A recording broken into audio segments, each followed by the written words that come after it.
The American Athletic Conference Championship game takes place in Orlando on Saturday as undefeated Central Florida hosts Memphis. Win or lose, the Tigers will go bowling for a team record fourth straight season, and with a win, they could end the season with their best ever ranking. Preview the big game, the big season, as well as the players to keep an eye on for the Tigers in the 2018 NFL Draft and beyond, as we go one-on-one with Brian Moss, publisher of TigersSportsReport.com for Rivals, on the OFN Meeting Room with Greg DePalma.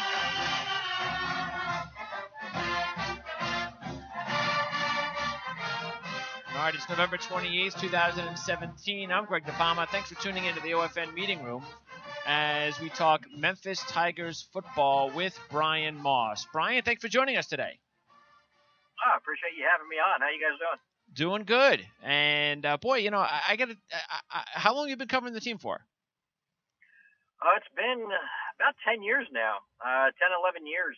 Just about a year or two, about a year before the famous meltdown by the former coach, Tommy West. Tommy West, yeah. And interesting enough, I mean, he had such a he had a reputation, of course, but he did have a reputation for winning, and a lot of people thought that maybe things wouldn't go too well for the program post Tommy West. But if you really do look at it, since you've been covering this program, for the most part, there's been a lot of winning here, especially recently with Fuente and now with Norvell. Just the last several years alone have probably been the best years of Memphis football for a long time, if not ever. Yeah, this senior class that they have right now is the winningest senior class in Memphis history. And I mean, as you said in the opening, the first time in history for Memphis going to 4 straight bowl games.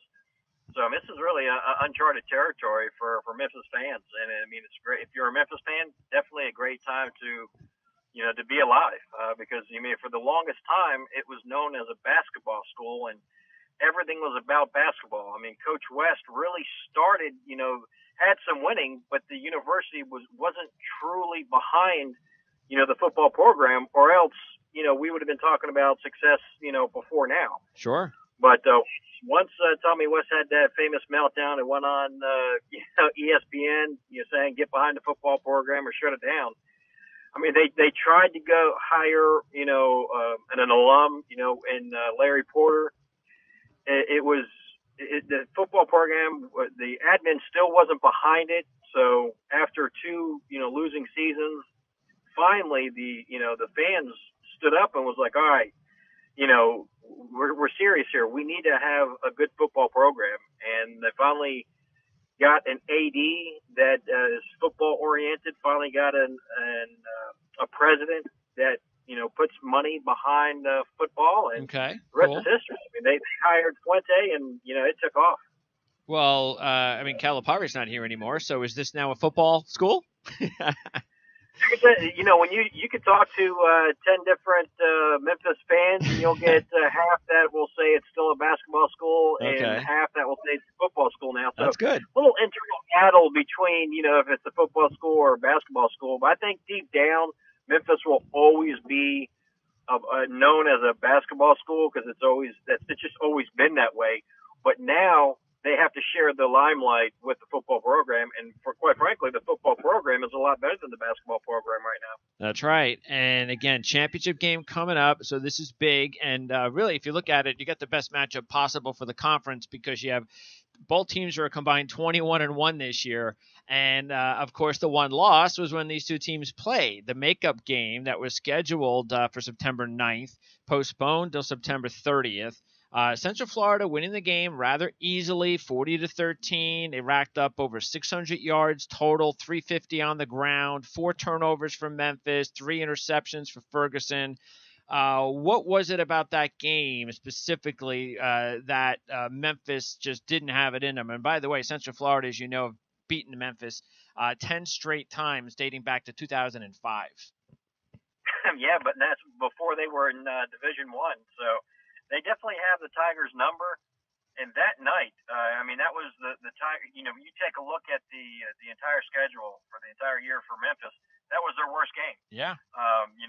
Riley Ferguson, who's not normally a turnover guy, had 4 turnovers that game. So just definitely uncharacteristic from them. And it just snowballed really in the second quarter, and they couldn't recoup. It was just they built themselves too much of a deficit. Riley Ferguson had 3 interceptions, and he also he lost a fumble. So 4 turnovers. Wow. And most of them were in that second quarter. But yeah, after that game, Ferguson was really irate with himself about his play, and he told the media and he told Coach Norvell, and he's like, "Listen, I will not play like this again." And from there on out, he hasn't. I mean, the whole team hasn't. They've been laser focused. But one thing about that game, Memphis on defense, they were injury ridden. They had a lot of guys playing early. TJ Carter, he's a true freshman. Tim Hart is is a redshirt freshman playing for the first time. O'Brien Goodson is a true freshman on the defensive line because they had Jared Gentry went out for the season. So, defensively, they had 5 to 7 guys that are out for the season. But now you have a full season under their belt, and defensively, they're getting better. So, yes, they're still young, but they haven't played like they did that night. So it's really going to be an exciting game. Yeah, obviously you've seen a lot of Central Florida football. The game last week against South Florida might have been the game of the year in college football. That was just a crazy atmosphere, an unbelievable game, a high-scoring game, which we would expect that we'll get on Saturday. You got 2 teams that are 2 of the top ranked passing teams in all of college football, so we would expect another high-scoring game between these 2 teams. Is from what you've seen from Central Florida, and of course watching your Memphis team on a weekly basis, what are you the most worried about as far as Memphis trying to stop Central Florida? Or do you just think this is going to be one of those games, as long as Memphis doesn't turn the ball over, it's going to come down to maybe who gets the ball last? No, exactly what you said. I feel Memphis really shot themselves in the foot the first time around. I don't see them doing that again, because they have been just laser focused. I've never seen a team so focused, before. Anytime you talk to them, even after they won the division, after the game, it wasn't, oh yeah, we won the West Division, we're going to the AAC championship game, and you're trying to get some type of reaction from them, a sense of joy or something like that. But all they want to talk about is, hey, we got ECU next week. So I'm like, man, you guys are really dialed in if you're not even taking a moment to enjoy, a division title. That to them, it was just, all right, the next one on the schedule is ECU. After ECU, then we got whoever, is next. And they, when you ask the kids, I'm like, who do you prefer? Do you want to host the game if South Florida wins, or do you want the rematch against Central Florida? Now, of course, they did the coach speak thing. Yeah. It doesn't matter, things like that. But deep down, you knew they wanted a rematch against Central Florida. They wanted to right their wrong. And yeah, I think it's going to be a high-scoring game. The thing to watch for is, can these teams limit the turnovers? And just like the South Florida game with Central Florida, who has the ball last?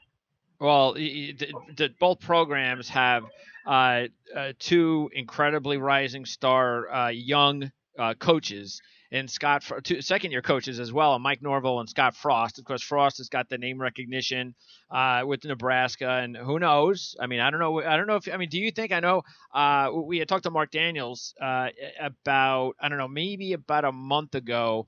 And Mark's the play-by-play announcer for 23 Seasons for the Knights, and what would it take to see Scott Frost go? And he didn't think he was going to go, even though he did. I think he understood and agreed that if he is going to go, Nebraska, you would think would be a kind of hard program for him to resist, and the job is now open. So what do you think about both coaches and their opportunities, whether or not you think they will stay and try to build these programs in this conference? Because Norvell, of course, was the youngest coach when he took over here at 34 years old a couple years ago.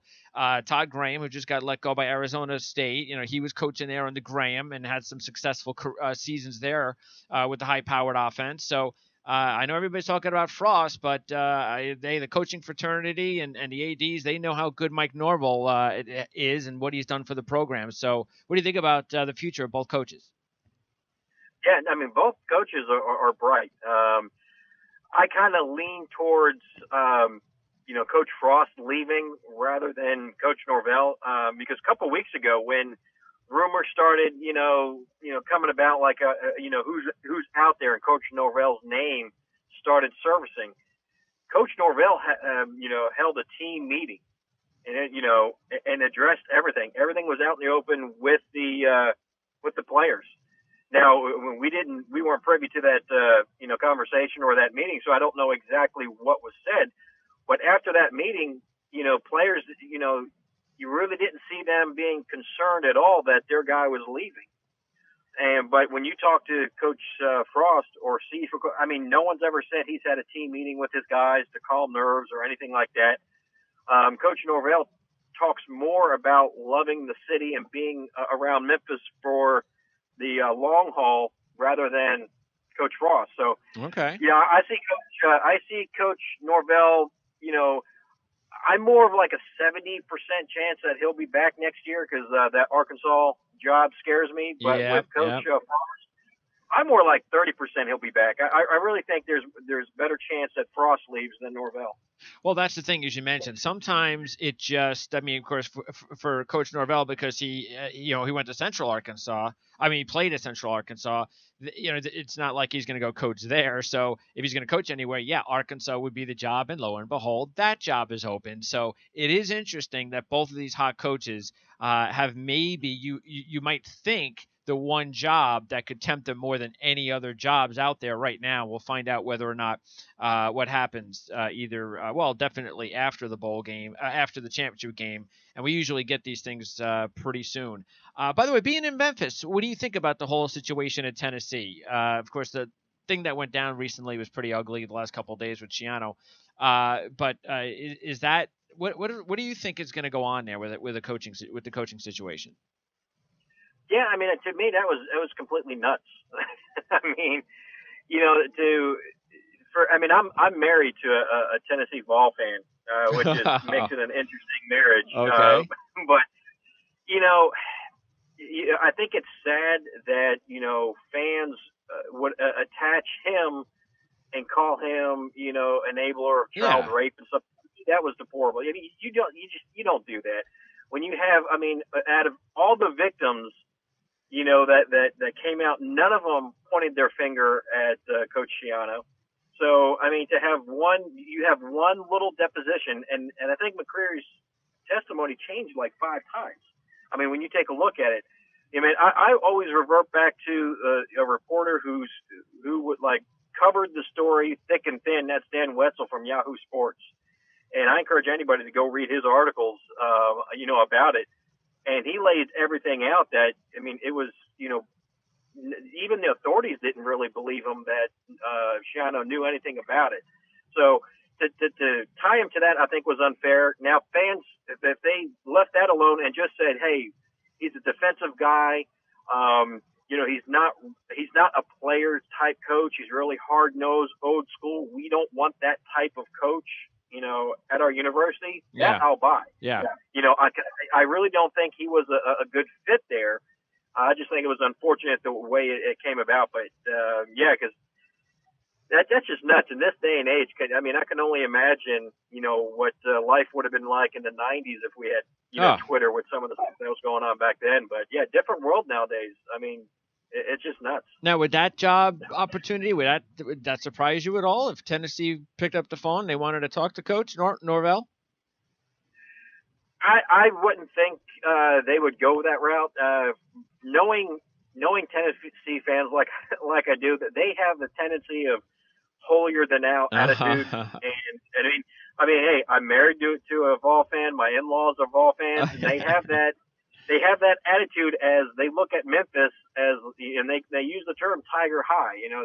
I don't think they could lower themselves enough to accept a Memphis head coach, no matter how great, the head coach was. I just don't. I don't see a day that they would ever hire a coach from Memphis. Is that the reason? Is that the reason that they won't schedule Memphis? How come these two schools don't play each other? What's going on there? Well, Memphis wants, if you're going to play Memphis in basketball, they want it in football as well. Okay. And Tennessee, And I think Tennessee would rather have just basketball series and not a football series. But, with the new athletic director at Memphis, Tom Bowen, I think you'll see that pretty soon. That'd be nice, yeah. I'd say within the next 3 years, there's definitely talks about, throwing a basketball game together. And I think Memphis is trying to get the football game in there as well, because it's a great rivalry.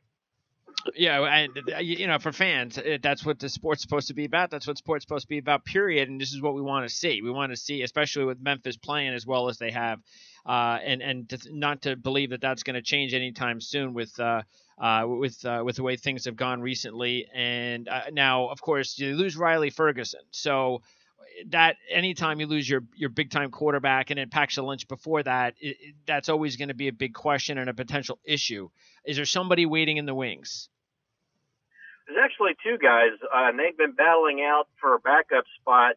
The last spring, we're everyone in Memphis like, who's going to win out? Is it going to be the redshirt sophomore Brady Davis, who's from Starkville High School in Mississippi, or is it going to be the dual threat quarterback out of Alpharetta, Georgia, David Moore? He's a redshirt freshman. Okay. And Davis has been hampered with a leg injury, so Moore, has been the backup all year. He's been, the number 2 QB, and he's a more dynamic quarterback than Davis, only because he can use his legs. Davis can run too, but he's not as athletic as David Moore. So it's really going to be interesting to see, next year in the, spring, fall camps, to see who really emerges. Because David Moore definitely gives Memphis, something that they haven't had really in a long time, and is a dual threat quarterback. Because he's just as good as he is passing, he's good running. And you can see that around college football. Dual threat quarterbacks, sure, pretty much are all the rage these days. Now, how do you compare Ferguson to Lynch? Of course, Lynch had a great run at Memphis, and big time draft choice of Denver. He's been struggling. Are you surprised that he's struggling so much right now?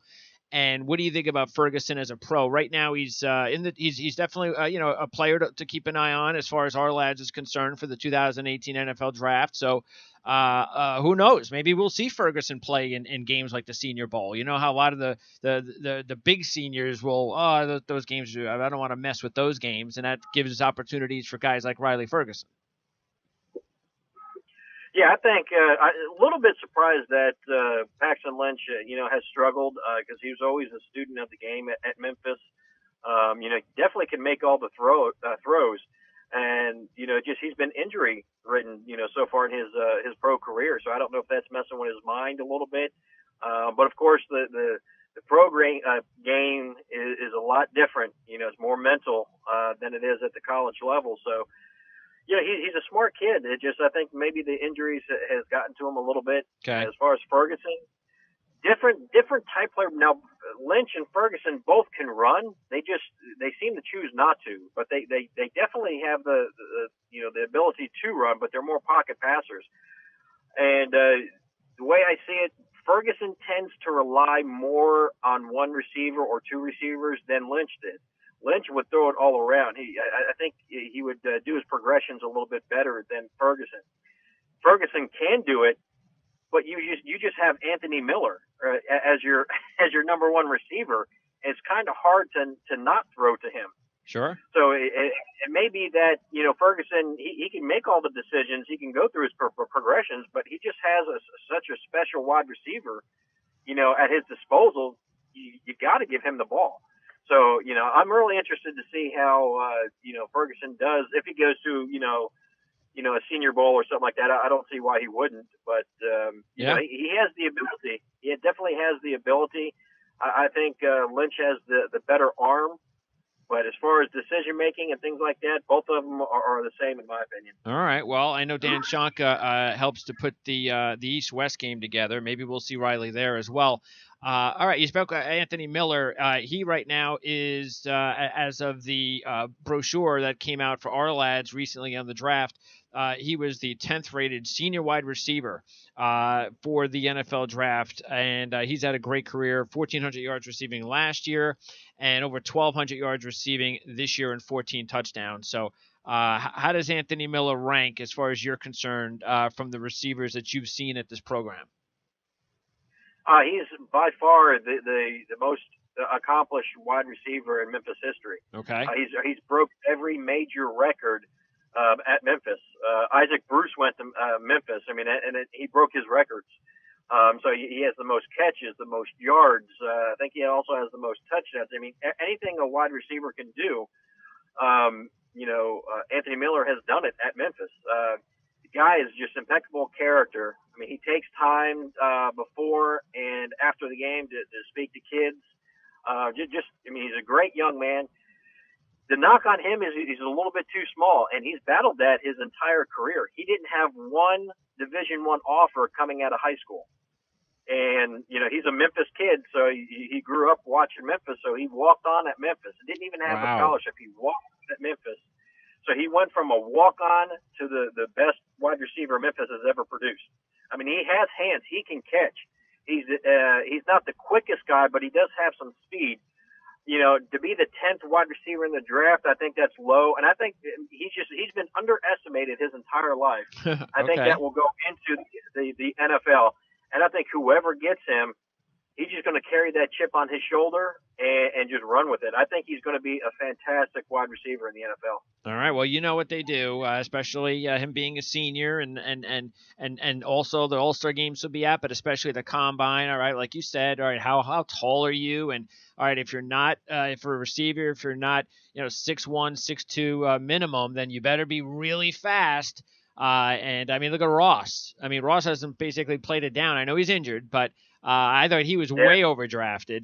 Because he blew up at the combine, and you know how that is. So a guy like Miller, it is going to all depend on how fast he runs, and that'll dictate where he goes. But again, it doesn't really matter. It just matters how he plays at the next level. And if he gets taken in the third or fourth round or something like that, he'll get his chances. Yeah, he'll definitely get his chance. I mean, he can catch. I mean, he catches nearly everything you throw at him, and that's I think huge. that's his best thing. Yep. Yeah, that's you to the next level. It doesn't matter how good of a route runner you are. If you can't catch the ball, you're not going to be playing. And to me, that's the greatest thing about Anthony Miller's game is he can catch one-handed catches. He's been doing that his entire career at Memphis. So you can YouTube some of his one-handed catches in games. I just think he's a special player that I think will be overlooked in the draft. He may go third, fourth round, but that happens every year. Sure. People get overlooked, and they end up having a pretty good pro career, and I think Anthony Miller will definitely be one of those. Staying on offense, I know you've got a trio of really exciting sophomores. A couple of running backs, Darrell Henderson, who's got over 1,000 yards this year. Patrick Taylor's got almost 700 yards and 12 touchdowns. And then, of course, you also have Tony Pollard, who is leading the nation with a 44-yard kick return average. He's got 4 kick return touchdowns this season. He's also got over 400 yards receiving, over 150 yards rushing. And is this why that, as you mentioned, with maybe David Moore being the quarterback next year and his running ability, that with all this talent in the backfield, that they could be quite an interesting offense next year, a little bit different than what we've seen with Ferguson and Lynch? Yeah, a little bit more, spread out, I think, next year, if Moore does, in fact, win the starting job. Because, Darrell Henderson, he's over 1,000 yards this year. He's averaging 9 yards per carry this year. I mean, it's the thing. I think against ECU, he averaged over 20 yards per carry. Nice. He's the speed back.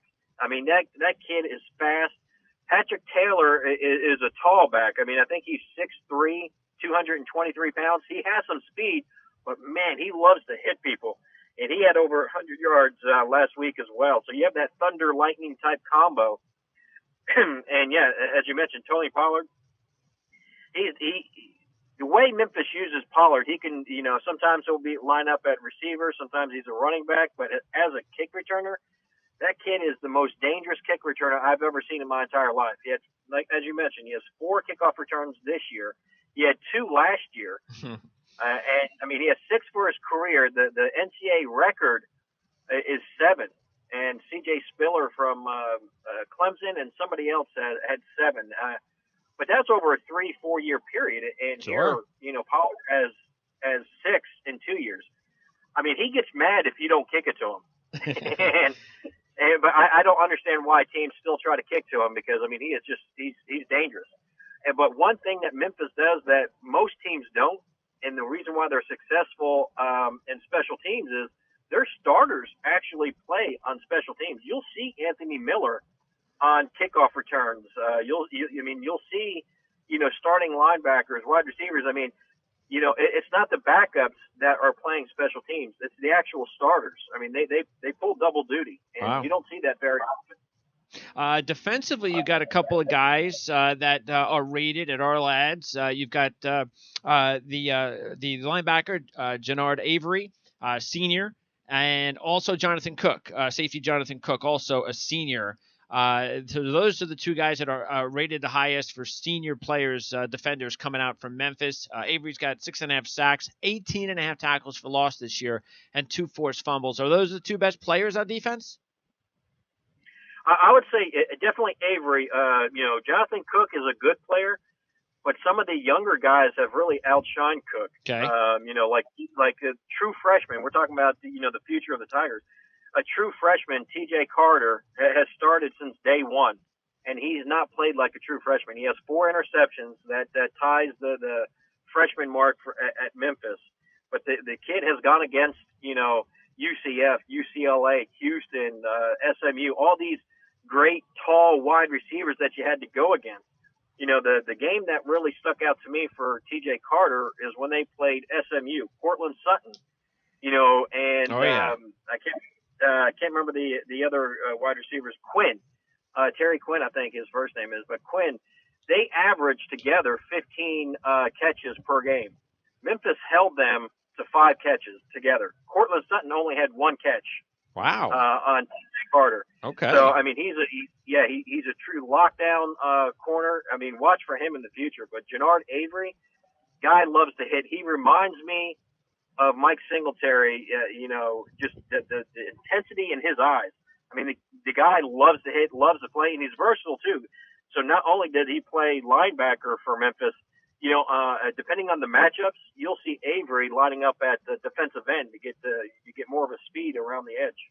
Yeah, sounds like somebody that could get drafted, and definitely at that position. And from the sound of it, probably like most linebackers that with that demeanor and that in that draft position, you probably see him start off on special teams at the next level and make his way to the starting lineup, and he can do that real quick at the next level. So we'll keep an eye on Avery for sure. As far as the conference in general, have there been anybody, you've seen a lot of games this year and in the last couple of years, any players that might be coming out this season that we should be keeping an eye on that might be that not, maybe they're not household names, not that, again, the conference is not the SEC. So it's probably easy to have an under the radar type player out of this conference. So do you have one or two you like to share? Yeah, well, I mean, one people know about because they've seen him this year, Mackenzie Milton, the Sure. sophomore quarterback for UCF. But also keep an eye on Ben Hicks, the sophomore quarterback out of SMU. I mean, he's had 5 300-yard games this year. So, I mean, he's something special to watch out for. And we've already talked about, the young kids at Memphis, but a kid out of Navy, running back, Malcolm Perry. I'd watch for him too. Navy, okay. He's special. Now Navy's, that triple option. Quarterback usually gets all the pub, but Malcolm Perry is a dynamic player that fans, if they haven't seen him this year, definitely look him up on previous games, YouTube and stuff like that. If not, definitely watch out for him next year. All right, awesome. So what's your prediction? Do you have a prediction, or what do you think's going to happen? What's your gut tell you we're going to see as far as the championship game? Yeah, I go back and forth, about who wins. Today, just the way I'm feeling right now, I really do think Memphis will overcome, the Demons and win, because they really shot themselves in the foot. If you go back and watch the replay of the game, the first game that they had against UCF, you get the feeling that Memphis lost it more than UCF won it. Okay. But you still give credit to the UCF. I mean, they outplayed Memphis. But I mean, the way as laser focused as Memphis is right now, Ferguson and Miller, just are on a mission. And the rumor mill about Frost is more hot than Norvell. How does that come into play? Good point. With the night players. Yeah. I just Memphis. Right now it just seems like the team of destiny. Right now, I see a very high scoring game, something like maybe a 57-52 win. But as right now, I see the Tigers winning. And by the way, also you would think that the game that Central Florida played last week, being a rivalry, the emotion, it's got to be hard for them in 1 week to come back and to even attempt to have that same emotion, that same level of energy, where Memphis is kind of just chomping at the bit. They've been waiting for this moment, and now it's here.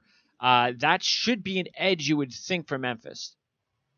Yeah, and if you think about it, the UCF players can have the mentality, we've already beat this team.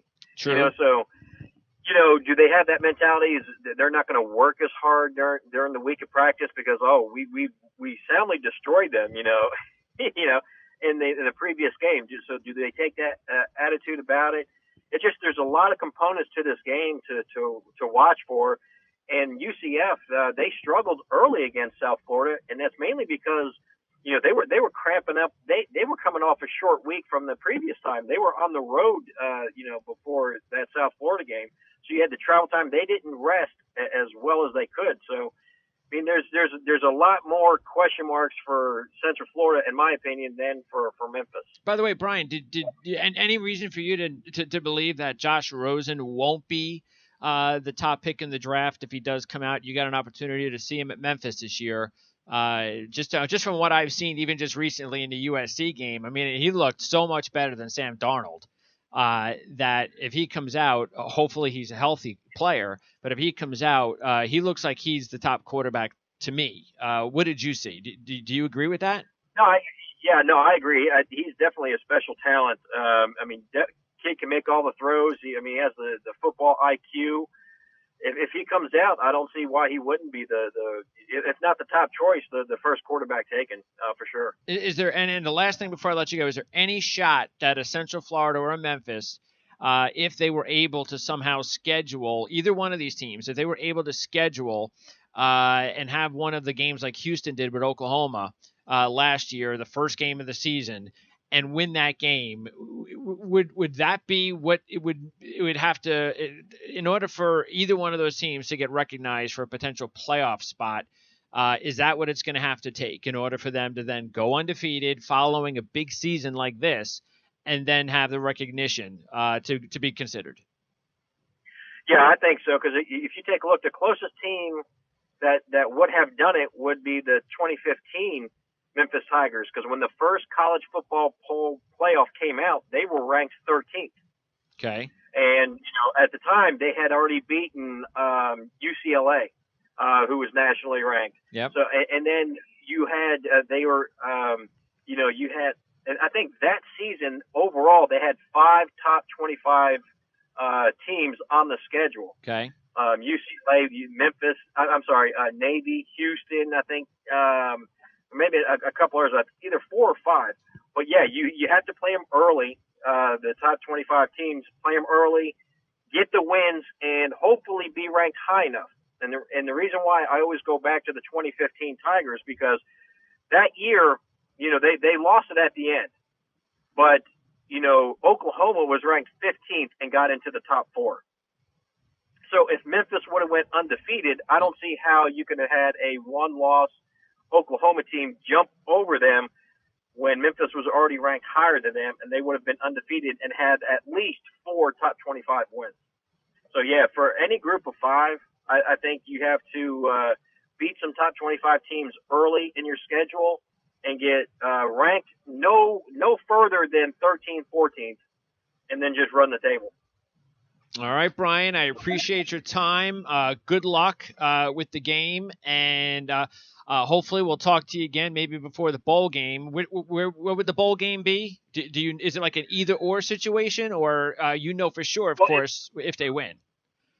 Well, if they win, obviously the great chances are it would be the Peach Bowl, and more than likely it would be against the whoever loses the SEC. And that kind of looks like as of right now, Auburn looks like they're going to win it. So it would be if Memphis wins, it kind of looks like Memphis against Georgia, which that would be an outstanding game. Wow. But if they lose, the Liberty Bowl is trying very, very hard to get Memphis into that bowl game. But for that to happen, you would need a couple of SEC schools into the New Year Six, so that way they couldn't fill their allotment for the other bowls.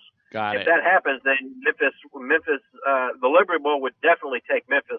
Other than that, I mean, it's slim pickings because you're looking at probably the Birmingham Bowl against an SEC opponent, or maybe even the Military Bowl against an ACC opponent. Well, hey, that sounds like though if a hell of a reward if you can win the game on Saturday and play either Auburn or Georgia in a big bowl game. That would be incredible. So best of luck. And again, hopefully we'll be able to talk to you before whatever bowl game that is. And we look forward to talking to you again later on down the road, Brian. No problem. Appreciate you having me. You have a good day. You too. All right. That is Brian Moss, publisher of Tigers Sports Report.com for Rivals. And the game is, by the way, going to be at 12. So it's a noon start. Which one's at 12:30? I know there's a 12:30 championship game, I believe. That's the Big 12. The Big 12 is at 12:30. A lot of early starts for the championship games this week. First, you got the Friday night Pac-12 game. I don't understand why they just wouldn't have like an early. Like, first of all, I mean, the MAC used to be played, I think, on a Friday night as the first game. And then the second game would have been like the Pac-12. I don't know why they changed that. I don't understand that. I have to find that out. That's because I was surprised when I saw that the MAC championship game was going to be on at noon. I think it's going to be on at noon. And that doesn't make any sense to me. I mean, noon for the MAC championship. I mean, the MAC championship game and the Conference USA, which, by the way, we are going to be back in about, if you're listening live, in about an hour and a half, right at 3 Eastern. We are going to have on a couple of guests that are going to help us to preview the Conference USA championship game. Brett Vito from North Texas, the Denton Record Chronicle. Is going to talk about North Texas's big season and their game against FAU, and then Chuck King, managing editor for FAU OwlAccess.com, will be with us to talk about the FAU side of things and Lane Kiffin and all that. So that's coming up at 3:00 Eastern here on the meeting room. So, but anyway, that game is at 12. The MAC championship game is at 12. This game is at 12. That's college football for you. It just drives you nuts why they do that. Now, I have a DVR, so I'm going to be fine. I'm an expert at being able to juggle 4 games. I mean, I can record all 4 games at once, and I could juggle it, and I'll be fine. But still, I mean, why should I have to juggle? I mean, because later on, you have the Big Ten at 8, and let's see, the Mountain West at 7:45. And the ACC at 8, and then in between is the SEC. So the SEC basically gets the game all by themselves. All right, so you got the 4 games early, the SEC game all by itself, and then the 3 games late. So I don't know. That's why Friday night game would have made sense for the MAC or maybe one of these other conferences. But it is what it is, and it's going to be a great day on Saturday, and then we're going to find out about the playoffs and all of that. And best of luck to Memphis and Central Florida. Look, I really felt that Central Florida, when the season began, I predicted they were going to win the conference. So I am still leaning towards Central Florida. But in a game like this, I truly do believe that you are talking about a game, even though it's at Central Florida, a game that definitely can go either way. So I think there's a really good chance that Memphis can win this game. I think it's going to be a very tough situation for Central Florida after the game they went through last week. But look, And even if they get behind early, they could always regroup at halftime. So it's going to be very difficult for Memphis. Maybe it helps Memphis as well that Central Florida is undefeated. There could be a pressure in that as well. But hey, it is going to be a high-scoring game. I don't think there's any doubt about that. And it should also be fun. Could be the best bowl game. It could be the best championship game that we're going to see. So I'm really looking forward to it. And I'm sure if you're listening to this show, to this interview, then hopefully you feel the same way. I'm pretty sure you do, because you're a Memphis fan if you are listening, or at least most of you are listening. And best of luck on Saturday. All right, now, not only are we going to be coming back a little bit later on to talk about the Conference USA Championship game, but we're also going to have other guests on later this week. We're going to have guests on this week to talk, first of all, nationally with Russ Mitchell on Wednesday, Kevin Noon, Ohio State on Thursday, Anthony Dasher, Georgia Thursday, Brian Matthews, Auburn Friday, and we also have TCU and Carlos Mendez and Ryan Aber, Oklahoma on Friday. And I'm just booking them all. So I'm looking forward to it. A great week of interviews to get everybody ready for all the championship games here on the Our Lads Football Radio Network. You can follow us on Twitter at PrimeSN. And don't forget to check out all our shows at ourlads.com on the Our Lads Football Radio Network, where it's never too early to think about the NFL Draft.